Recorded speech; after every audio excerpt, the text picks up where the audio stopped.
নমস্কার বন্ধুরা, সকলকে আমার চ্যানেলে স্বাগত। পশ্চিমবঙ্গের সমস্ত ধরনের সরকারি কর্মচারীদের পাশাপাশি সমস্ত ধরনের অবসরপ্রাপ্ত কর্মচারীদের অবসরকালীন সুযোগ সুবিধা নিয়ে বেশ কিছু নতুন নতুন নিয়ম লাগু করা হয়েছে।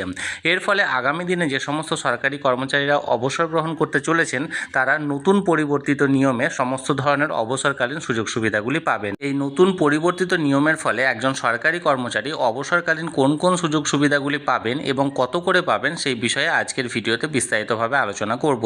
ভিডিওটি সকল সরকারি কর্মচারীদের পাশাপাশি সমস্ত ধরনের অবসরপ্রাপ্ত কর্মচারীদের জন্য অত্যন্ত গুরুত্বপূর্ণ, তাই প্রথম থেকে শেষ পর্যন্ত অবশ্যই ধৈর্য সহকারে দেখবেন এবং ভালো লেগে থাকলে অবশ্যই একটি লাইক করবেন এবং সকলের সঙ্গে শেয়ার করবেন।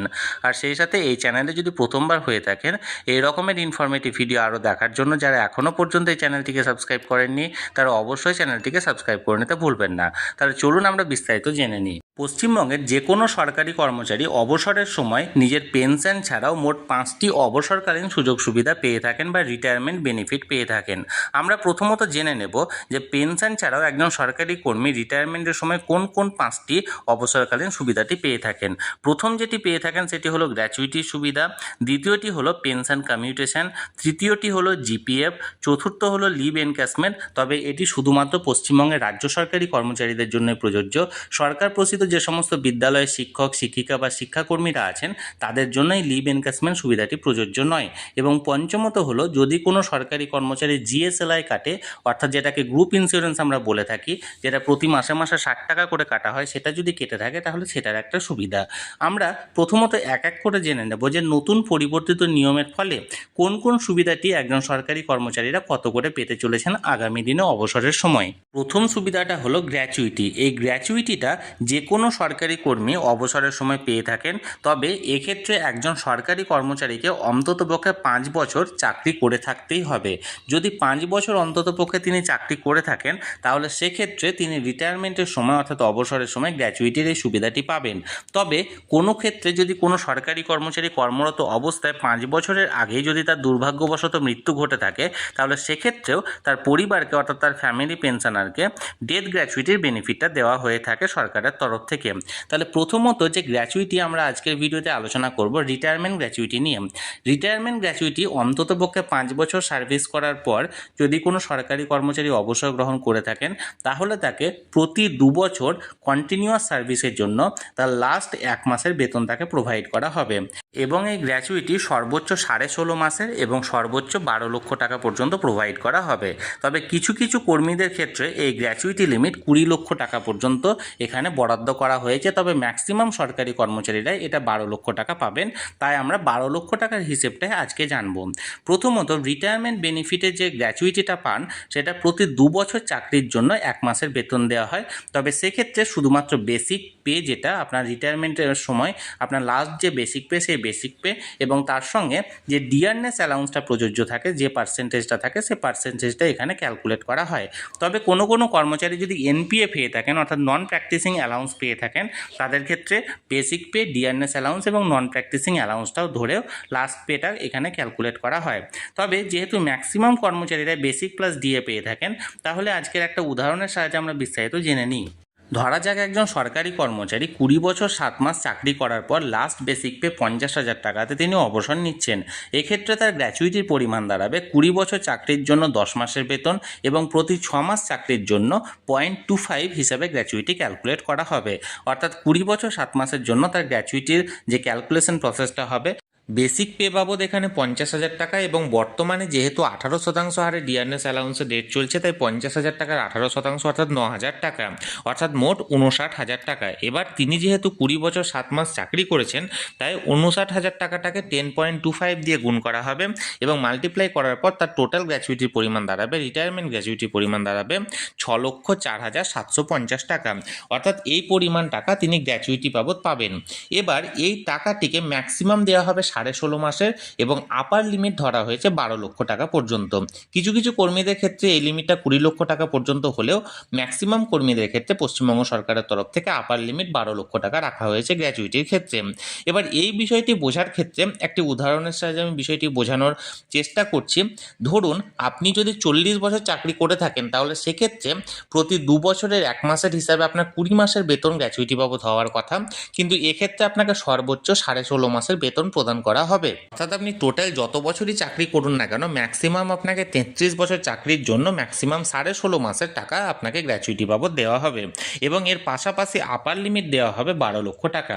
এইটিকে সহজভাবে বোঝানোর জন্য আমি একটি বিষয় উদাহরণ দিচ্ছি। ধরুন আপনার রিটায়ারমেন্টের সময় বেসিক পে হচ্ছে 80,000 টাকা এবং আপনি 35 বছর চাকরি করেছেন, তাহলে আপনার 16 মাসের গ্র্যাচুইটি টাকা পাওয়ার কথা। এবার 80,000 টাকা বেসিক পে, তার সাথে বর্তমানে 18% হারে ডিয়ারনেস অ্যালাউন্স অর্থাৎ ডিএর পরিমাণ দাঁড়াবে 14,400 টাকা। অর্থাৎ টোটাল আপনার পাওয়ার কথা 80,000 প্লাস 14,400 সমান 94,400 টাকা এবং 16 মাসের বেতন হিসাবে সেটা দাঁড়ায় 15,10,400 টাকা। কিন্তু এক্ষেত্রে আপনাকে ম্যাক্সিমাম দেওয়া হবে 12 লক্ষ টাকা। অর্থাৎ আপনি যত বছরই চাকরি করুন না কেন আপনাকে ম্যাক্সিমাম দেওয়া হবে 16.5 মাসের এবং অ্যামাউন্ট যতই দাঁড়াক না কেন ম্যাক্সিমাম আপনাকে দেওয়া হবে 12 লক্ষ টাকা পর্যন্ত। আশা করি বিষয়টি আমি বোঝাতে পেরেছি। এবার একজন সরকারি কর্মী অবসর নেওয়ার সময় দ্বিতীয় যে সুবিধাটা পেয়ে থাকেন সেটা হলো পেনশন কমিউটেশনের সুবিধা। এই পেনশন কমিউটেশন হলো আপনি নিজে অবসর গ্রহণ করার সময় আপনার যে বেসিক পেনশনটা থাকবে সেই বেসিক পেনশনের ম্যাক্সিমাম 40% আপনি সেল করতে পারেন এবং সেল করে একটা এককালীন অর্থ আপনি সরকারের কাছ থেকে নিতে পারেন। তবে এটি সম্পূর্ণ অপশনাল, এটা কোনো রকম কোনো ম্যান্ডেটরি বা কম্পালসরি নয় যে আপনাকে করতেই হবে। আপনি চাইলে না করতে পারেন, আবার আপনি চাইলে 10%, 20%, 30% কিন্তু ম্যাক্সিমাম সর্বোচ্চ 40% পর্যন্ত সেল করতে পারেন। এবার আমরা একটা সহজ উদাহরণের সাহায্যে বোঝার চেষ্টা করি যে একজন সরকারি কর্মী পেনশন কমিউটেশন বাবদ কত টাকা পর্যন্ত আর্থিক সহায়তা পেতে পারেন সরকারের তরফ থেকে। ধরুন একজন কর্মী আগের নিয়ম অনুযায়ী 50,000 টাকা বেসিকে তিনি রিটায়ার করছেন এবং 50,000 টাকা যেহেতু তিনি 20 বছর 7 মাস এখানে সার্ভিস করেছেন, তাই তার ফুল পেনশন হচ্ছে এবং ফুল পেনশনের পরিমাণ হলো 25,000 টাকা বেসিক পে, অর্থাৎ বেসিক পেনশনটা হলো 25,000 টাকা। এবার এই 25,000 টাকার তিনি ম্যাক্সিমাম 40% পর্যন্ত সেল করার একটা সুযোগ পাবেন। এক্ষেত্রে ম্যাক্সিমাম 40% পর্যন্ত তিনি যদি সেল করেন তাহলে সেক্ষেত্রে হবে 25,000 টাকার 40% সমান 10,000 টাকা। এবার এই 10,000 টাকা প্রতি মাসে মাসে তার পেনশন থেকে কেটে নেওয়া হবে এবং এই 10,000 টাকা কেটে নেওয়ার জন্য এককালীন যে অর্থ সাহায্যটা দেওয়া হবে সেটা হবে 10,000 গণিত 8.196 ইন্টু 12 অর্থাৎ 12, অর্থাৎ টোটাল 9,83,520 টাকা। যার মানে হলো একজন সরকারি কর্মী অবসর নেওয়ার সময় যদি পেনশন কমিউট করে থাকেন তাহলে প্রতি মাসে মাসে তিনি 10,000 টাকা করে পেনশন কম পাবেন, কিন্তু তার বদলে অবসর নেওয়ার সময় তাকে অতিরিক্ত পেনশন কমিউটেশন বাবদ 9,83,520 টাকা তাকে প্রোভাইড করা হবে এবং এটা আগামী 15 বছর জন্য তার মাইনে থেকে কাটা হবে, তার পেনশন থেকে কাটা হবে এবং 15 বছর পর তার যে 10,000 টাকা কাটা হয়েছিল সেটি আবার তিনি ব্যাক পাবেন। অর্থাৎ তিনি যদি 60 বছর বয়সে অবসর নিয়ে থাকেন তাহলে 60 থেকে 75 বছর বয়স পর্যন্ত তিনি পেনশন কমিউটেশন বাবদ প্রতি মাসে মাসে 10,000 টাকা কাটাবেন এবং 76 বছর যখন তিনি পড়বেন সেই 76 বছর বয়সে তিনি আবার ওই 10,000 টাকা পেনশনে ফিরে পাবেন। এই পেনশন কমিউটেশনটি হলো সম্পূর্ণ অপশনাল, আপনি চাইলে নিতে পারেন, কখনোই ম্যান্ডেটরি নয় যে আপনার নিতেই হবে। তবে একটা যে সুযোগ আছে পেনশন কমিউটেশনে সেটা হলো আপনি ধরুন অবসর নেওয়ার সময় পেনশন কমিউট করলেন 40% এবং 40% করে কমিউট করার পর হয়তো 1 বছর বা 2 বছর বা 3 বছর কাটানোর পর হঠাৎ দুর্ভাগ্যবশত আপনার মৃত্যু ঘটলো, তাহলে সেক্ষেত্রে আপনার যিনি ফ্যামিলি পেনশনার হবেন সেটা আপনার স্পাউস হতে পারে, আপনার ডিপেন্ডেন্ট কোনো কন্যা সন্তান হতে পারে বা যে কেউ হতে পারে, তাহলে তার কাছ থেকে বা তার পেনশন থেকে সেই 10,000 টাকা বা যে পরিমাণ আপনি কাটাচ্ছেন সেটা কিন্তু আর কাটা হবে না। অর্থাৎ তাকে সম্পূর্ণ পেনশনটাই প্রোভাইড করা হবে সরকারের তরফ থেকে। অর্থাৎ সেটা যেহেতু আপনি কাটাচ্ছেন, আপনি যতদিন বেঁচে থাকবেন ম্যাক্সিমাম 15 বছর আপনার পেনশন থেকে কাটবে, কিন্তু আপনি যদি 15 বছরের আগেই যদি আপনার দুর্ভাগ্যবশত মৃত্যু ঘটে থাকে তাহলে সেক্ষেত্রে আপনার ফ্যামিলি পেনশনারের পেনশন থেকে এই পেনশন কমিউটেশন বাবদ প্রতি মাসে মাসে এই টাকাটি কিন্তু আর কাটা হবে না। এবার আপনারা চাইলে এটা করতে পারেন বা না চাইলে নাও করতে পারেন। এবার একজন সরকারি কর্মী অবসর নেওয়ার সময় তৃতীয় যে সুবিধাটা পেয়ে থাকেন সেটা হলো জিপিএফ বা জেনারেল প্রভিডেন্ট ফান্ড। তবে এই জিপিএফটা কোনো সরকারি সুবিধা নয়, এটা একজন সরকারি কর্মী সারা সার্ভিস লাইফ জুড়ে যে প্রতি মাসে মাসে পিএফ কাটিয়েছেন সেই পিএফের সম্পূর্ণ টাকাটাই সুদসহ তিনি ব্যাক পাবেন। এবার চতুর্থত যে সুবিধাটা পেয়ে থাকেন একজন সরকারি কর্মী সেটা হলো লিভ এনক্যাশমেন্টের সুবিধা। তবে এই লিভ এনক্যাশমেন্টের সুবিধাটি কিন্তু শুধুমাত্র রাজ্য সরকারি কর্মচারীদের ক্ষেত্রেই দেওয়া হয়। সরকার প্রসূত বিদ্যালয়ের শিক্ষক শিক্ষিকা বা শিক্ষাকর্মীরা এই সুবিধাটা পান না।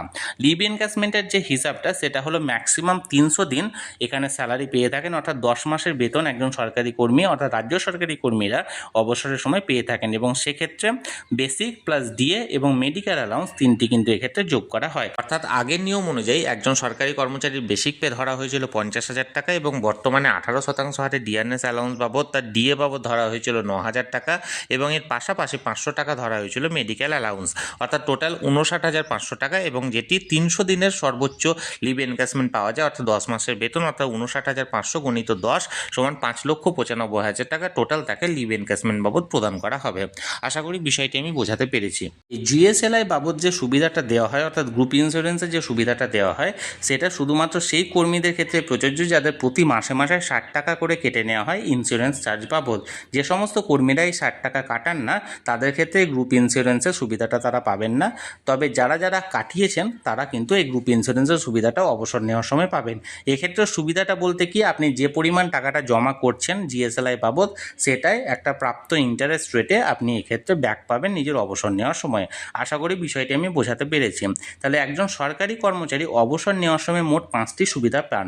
এক হলো গ্র্যাচুইটি, 2 হলো লিভ এনক্যাশমেন্ট, 3 হলো পেনশন কমিউটেশন, 4 হলো জিপিএফ এবং 5 হলো জিএসএলআই অর্থাৎ গ্রুপ ইন্স্যুরেন্সের সুবিধা। এছাড়াও তারা পেনশনের সুবিধাটা পেয়ে থাকেন। পেনশন একজন সরকারি কর্মী কিভাবে ক্যালকুলেট করা হয়, অবসর নেওয়ার সময় কত টাকা পেনশন পাবেন, কিভাবে এটা নির্ণয় করা হবে, সব কিছু যদি জানতে চান আমাকে অবশ্যই কমেন্ট করে জানান। আমি পেনশন সংক্রান্ত একটা বিস্তারিত ভিডিও খুব তাড়াতাড়ি এই চ্যানেলে নিয়ে আসতে চলেছি। আর এই ভিডিওটি ভালো লেগে থাকলে অবশ্যই একটি লাইক করুন, সকলের সঙ্গে শেয়ার করুন, আর সেই সাথে এই চ্যানেলে যদি প্রথমবার হয়ে থাকেন এই রকমের ইনফরমেটিভ ভিডিও আরও দেখার জন্য যারা এখনও পর্যন্ত চ্যানেলটিকে সাবস্ক্রাইব করেনি তারা অবশ্যই চ্যানেলটিকে সাবস্ক্রাইব করে রাখুন। ধন্যবাদ, দেখা হচ্ছে পরের ভিডিওতে।